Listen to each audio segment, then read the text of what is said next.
Hello, everybody. Welcome to the Buckeye Weekly Podcast. I'm Tony Gerdeman here once in a great while with Marc Givler. Marc, how's it going? It's going. We're in Indianapolis at the NFL Combine, living the dream. So first year covering it for you, right? This is my first year covering it at the NFL Combine. We got 15 Buckeyes here, and the first day we talked with four of them. We're supposed to talk with five. Did not end up getting to see. Nobody got it. You got to see Tyleik Williams. And so, Marc, I know at the outset you wanted me to ask you what you learned today. So please let the people know what you learned today. I don't know what I learned today. I've been taking this opportunity to go around and ask every player if they'd heard from the world champion Philadelphia Eagles. So I don't know what you guys were doing today, but that's what I was doing. Just shouting out, have you heard from the Eagles? Have you heard from the Eagles? So please. When you guys hear that on the videos, that was me. Yes. Marc's like, have you heard from us? Yes, that's right. Us. Not the, yeah, have you heard from us? So we'll discuss what I heard today from the Ohio State Buckeyes. And the thing is, like, with all of these guys, none of them are going to be doing everything. I don't believe anybody's doing everything. There's a lot of just, the position drills. JT Tuimoloau said he's going to be doing position drills, but I don't think anybody is doing all of the testing because they've had not even a month off. I asked Ty Hamilton, how much time have you had off? And he said, I had the week off after the Notre Dame game, and then he's been in California since. It's been a wild ride and a very long road for these guys. Yeah, and that's what's to be expected. They had a shorter window, obviously, to train for these combine events, the testing events. So it makes sense, and I was able to I did talk to a few Notre Dame guys today, and they said the same thing.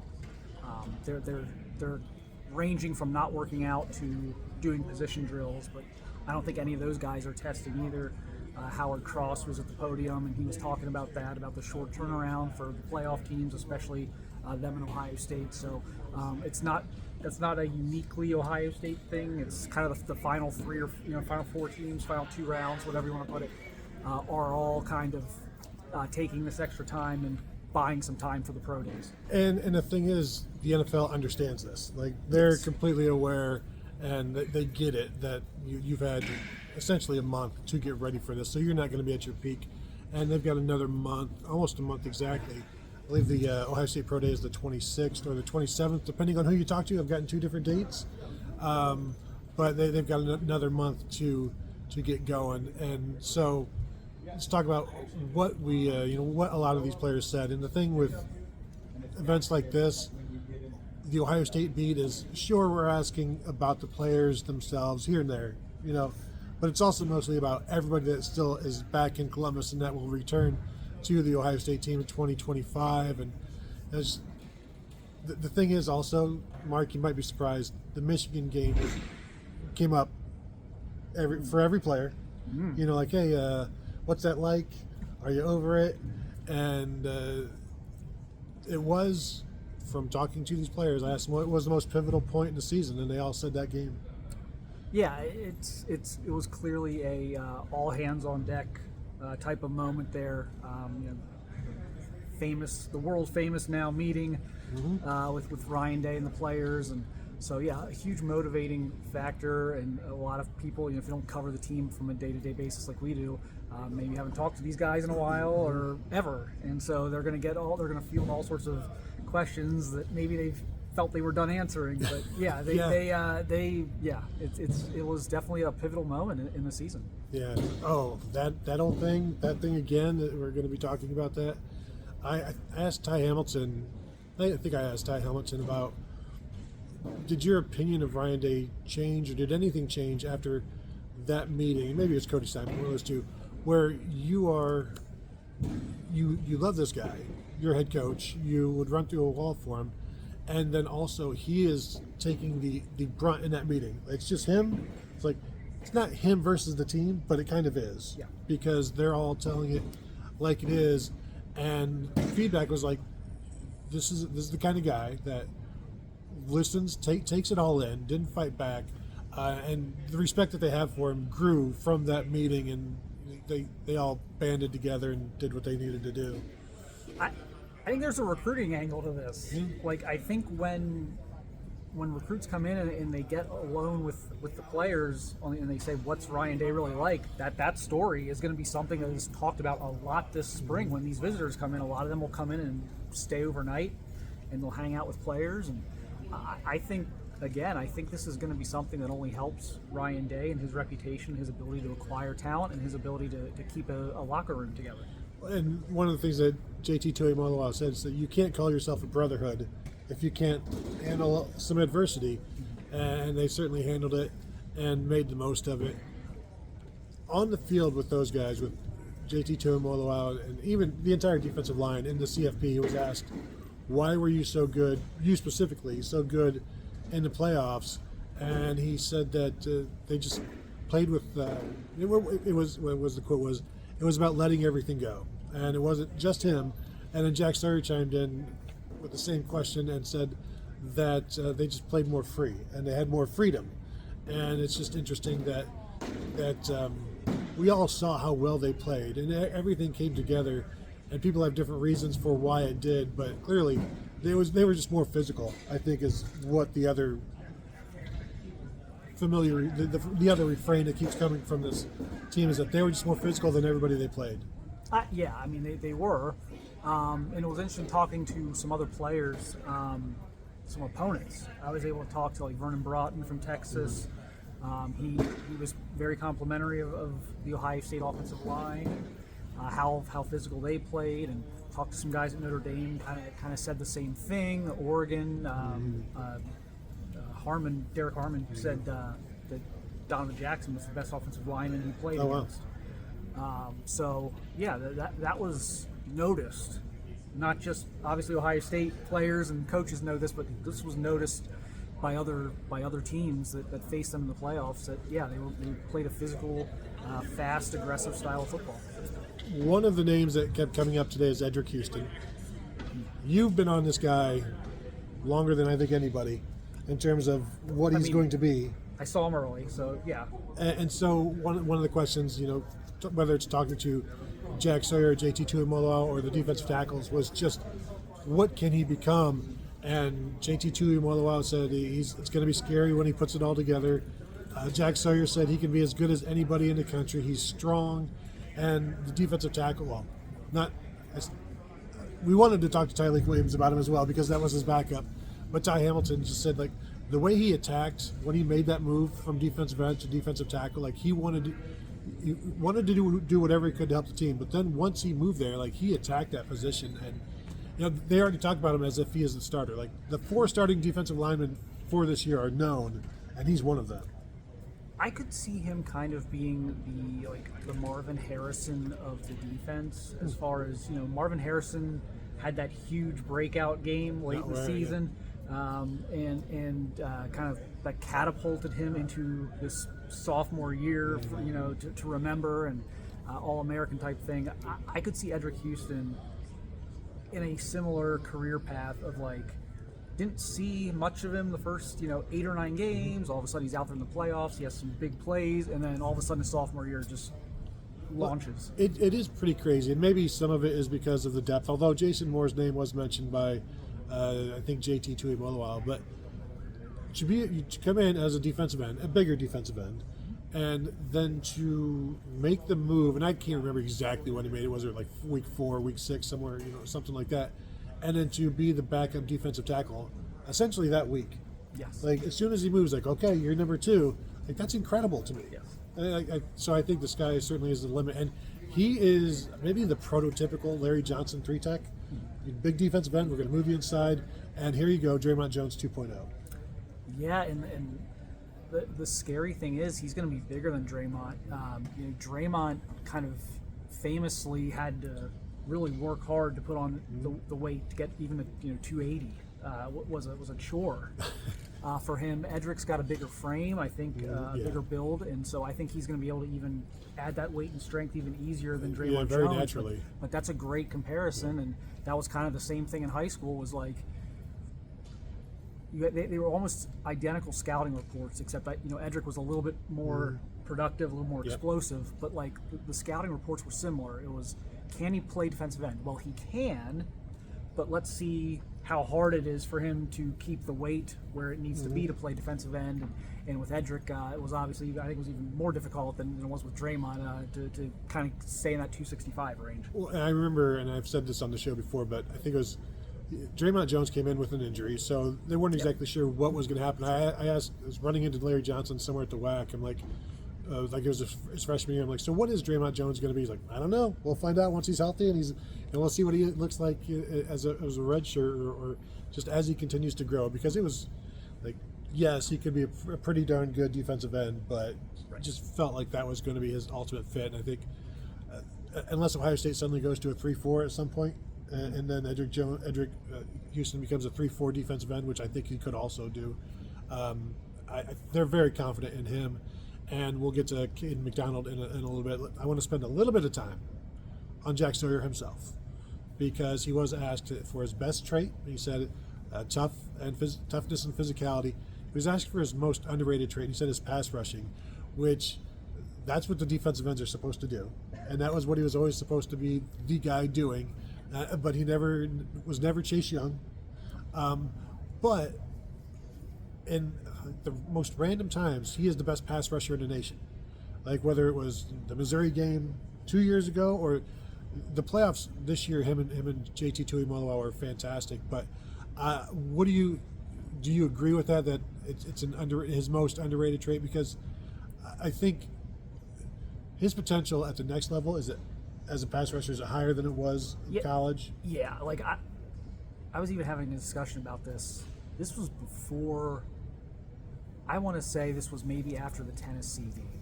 I was having a discussion with, we'll call them a college personnel person, and we actually had this discussion about Jack Sawyer. And at the time, I think Jack had like 5.5 sacks in the regular season, and they asked me like, is Jack Sawyer really only a 5.5 sack guy? I said, no. I said, I think he'll be one of those guys who never gets 9 or 10 sacks in a season. Now, with the playoffs, got there, but like never had like a 10-sack season, regular season in college, and he'll have one in the NFL, and people will be like, wait a minute. And it's like, well, if you actually watch like the big games he played in, it's not hard to like, you're not going to be surprised if you watch those games, but if you just look at the stat sheet for the entirety of seasons, it was a little surprising, I guess, he didn't have more sacks. Was the scoop and score against Kelvin Banks?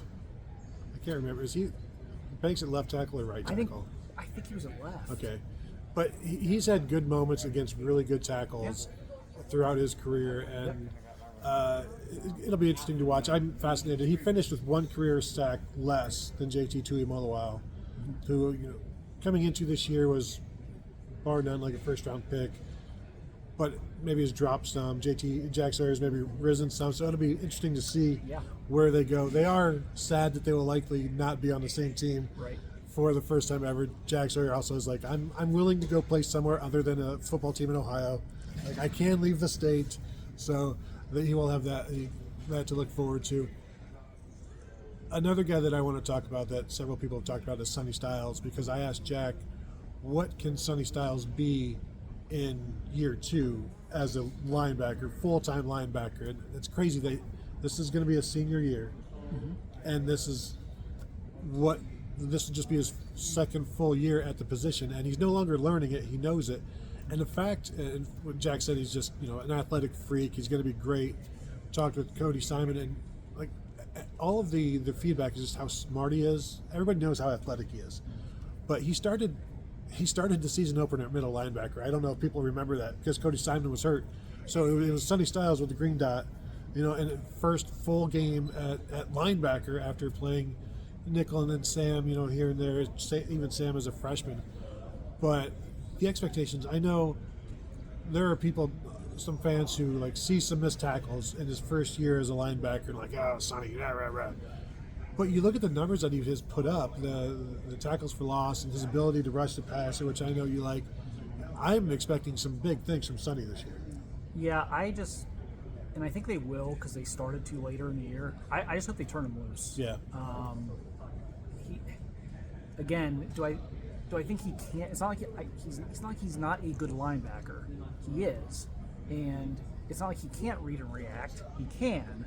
But when you watch him come off the edge, or you watch him on a blitz, or you can even put him on the edge, you can run a twist or a stunt or something with him.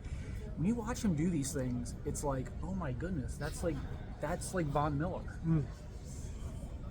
Like, that's what that looks like to me. So I just hope they weaponize him in that way, in terms of not just like, hey, you're this or you're that. No, be all of those things. Right.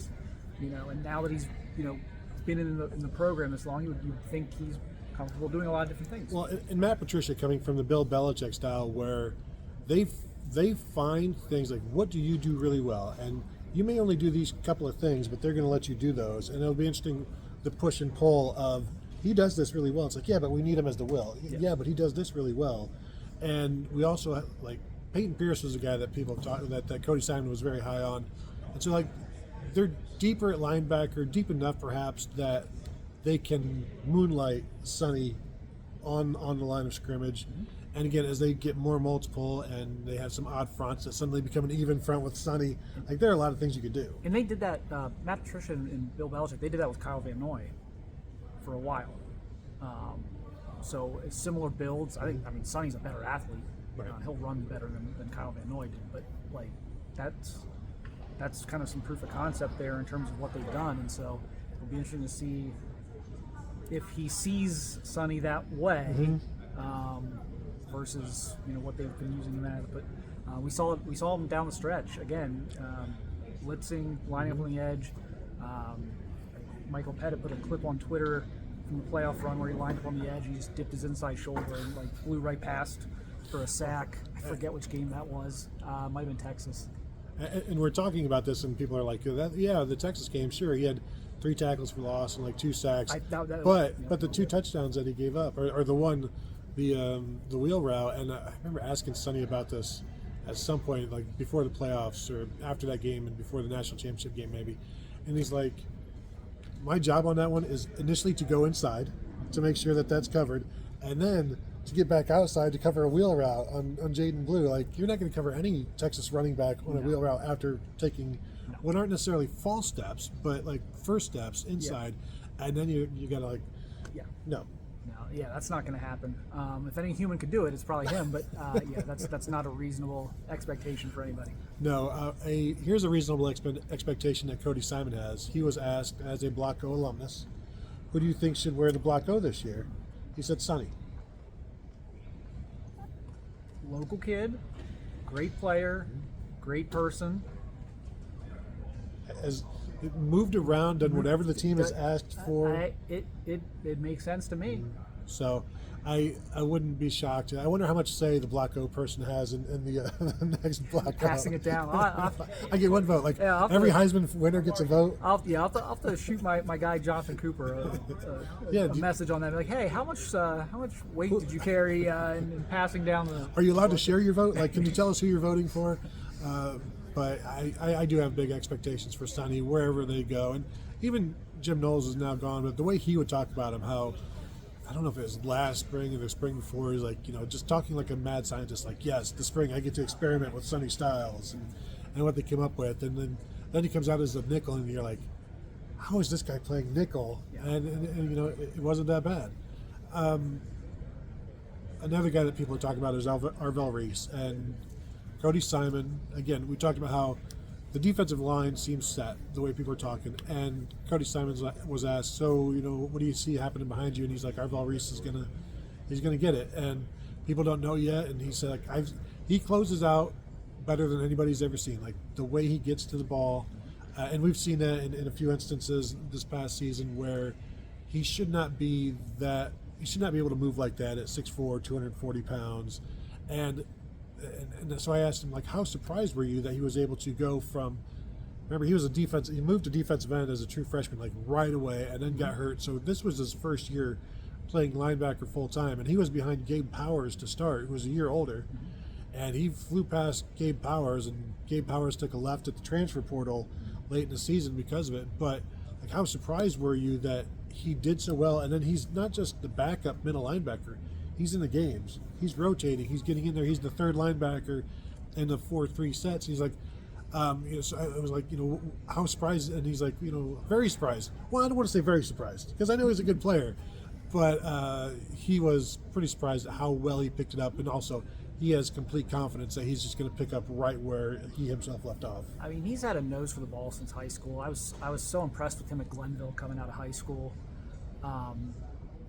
It's kind of an Edric Houston situation, though. He's so big. It was like, okay, how difficult is it going to be for him to stay at a weight that would allow him to play linebacker? And as it turns out, he's just going to be a 6'4", 240-pound linebacker. He's just going to be that big of a freak, I guess, where he doesn't have to put a hand in the dirt, because that was kind of my only question, was where he would end up. But he's the Jack. He's an unbelievable talent.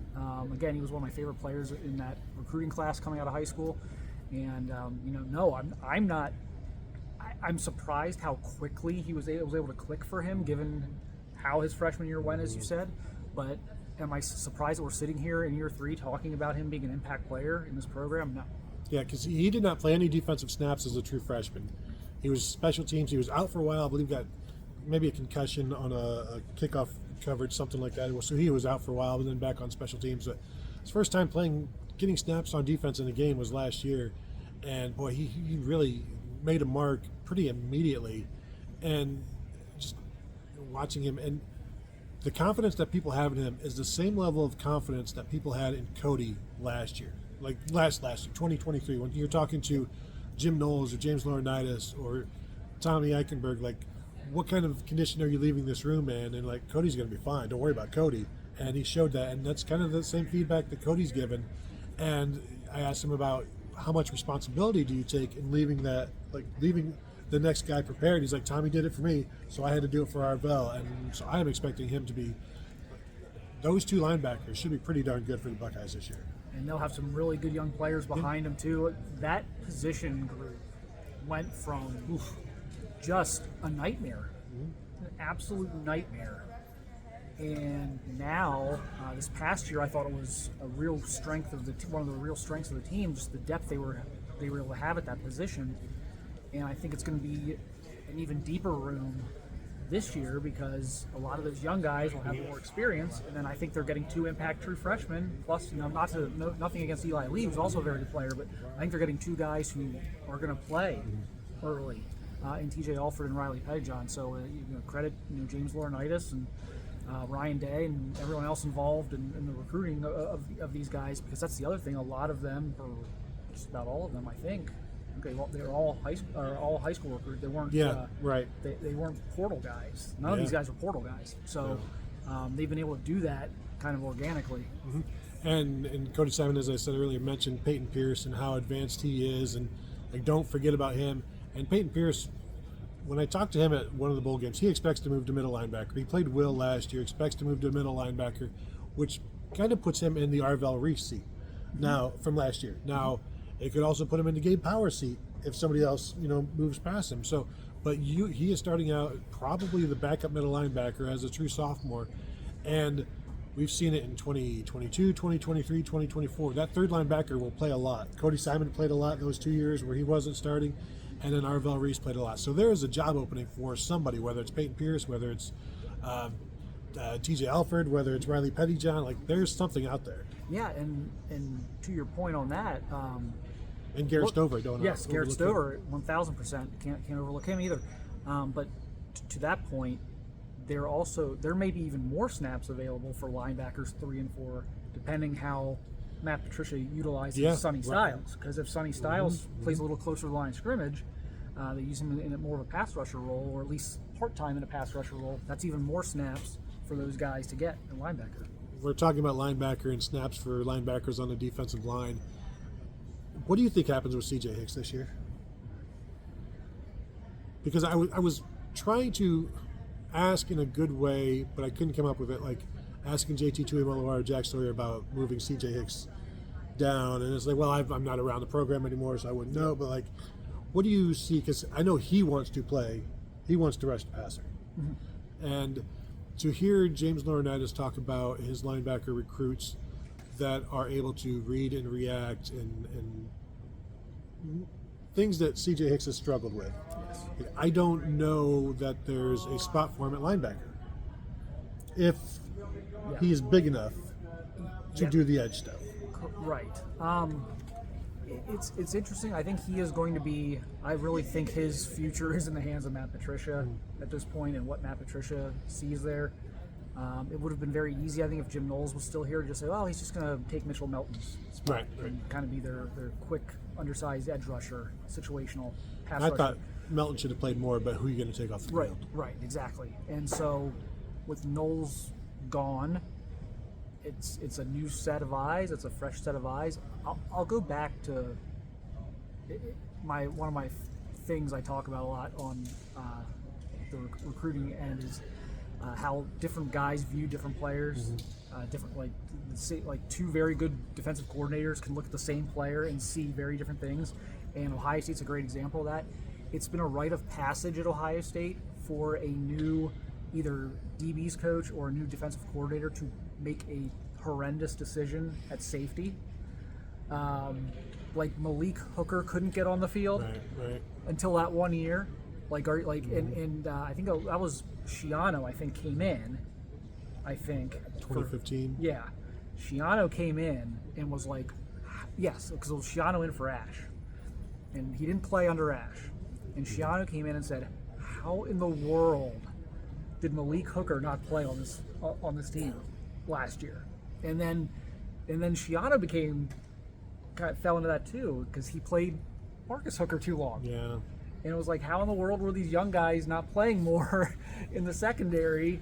And it's been like a rite of passage, I guess, for these guys to kind of view things differently. So maybe Matt Patricia can, with a fresh set of eyes, can find a role for CJ Hicks. Yeah, well, I mean, if you can't find a role for him, then he has really no reason to stick around.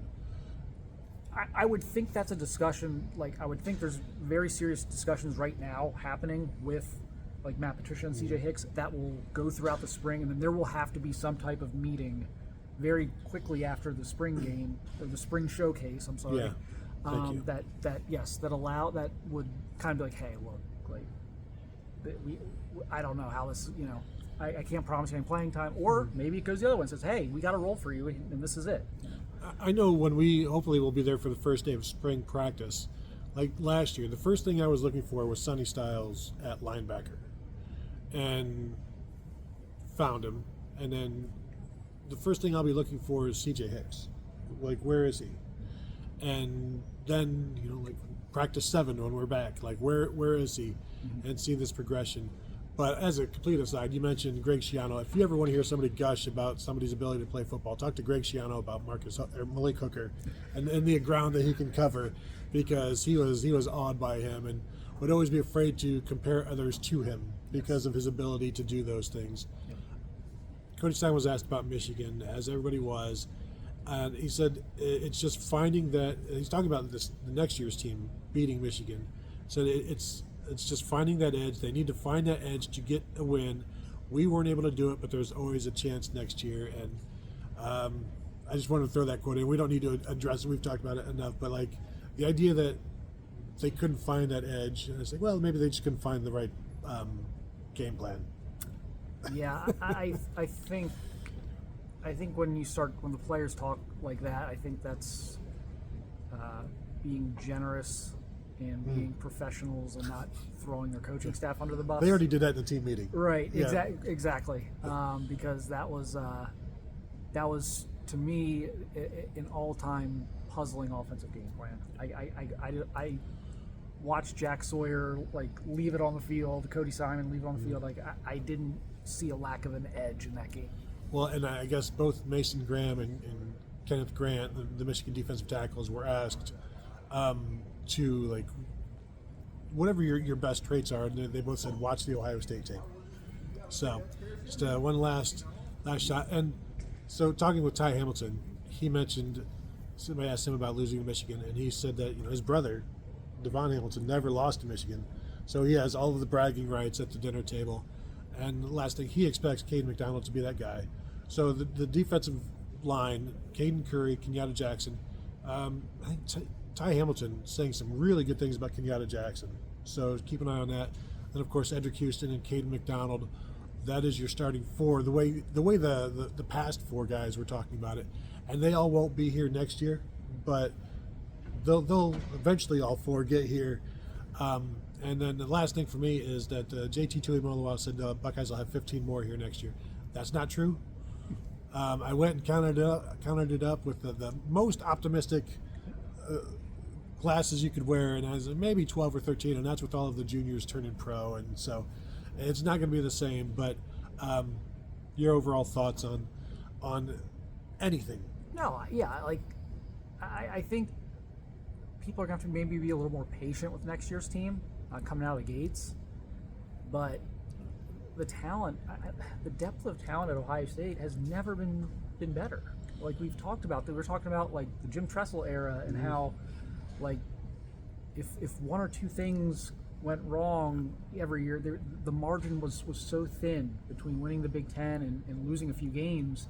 You know, like getting one recruit, like getting Terrell Pryor. What if they didn't get Terrell Pryor? What if one player didn't stay healthy, and you don't have those same concerns right now because we're just seeing so many guys contribute.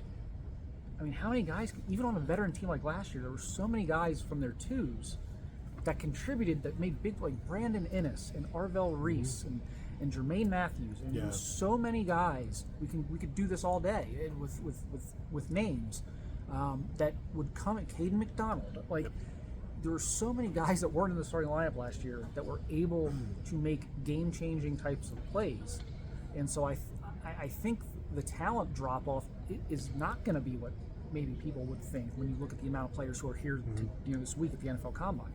I didn't write about this. I put a video on YouTube talking about how Ohio State is going to replace Denzel Burke, but it actually turns into how does Ohio State replace Jermaine Matthews as that third guy? Because Jermaine Matthews replaces Denzel Burke. So who maybe better? Well, Jermaine Matthews, I think, is a guy that you could see here next year. Jermaine's pretty good. Yeah, you could see him next year as a junior. After his junior year. So then it becomes who replaces Jermaine Matthews. And people want to talk about Devin Sanchez. There's a lot of buzz going on about Devin Sanchez. Don't tell Aaron Scott that. Don't tell Bryce West that. So I think that competition is going to be fantastic to those three guys to be that third guy, and then can any of those guys work into the lineup? Because it wasn't like Jermaine Matthews was in the rotation from game one. He probably should have been. But eventually they're like, enough is enough. Let's play the guys that deserve to play. And they needed all of them because it was a 16-game season. So they need those guys again, and I think there's a bunch of them. There are, and you mentioned that third corner, but what about the nickel? Like we know, obviously, Lorenzo Styles is probably going to have the first crack at it. He's probably going to be listed with the ones when that first depth chart comes out. But do they move someone? Well, do they move a Bryce West to the slot, or do they come up with what do they come up with there to kind of drive competition? And someone's going to be left out there. Like someone's going to be like whoever's CB4 is going to be a little frustrated. So does that happen? So do you work those guys in the slot too, and maybe now you're able to rotate a little more using that slot position? Well, and because Lorenzo Styles is the dime last year, he played quite a bit. And so that might be a way to make some people happy. Yeah.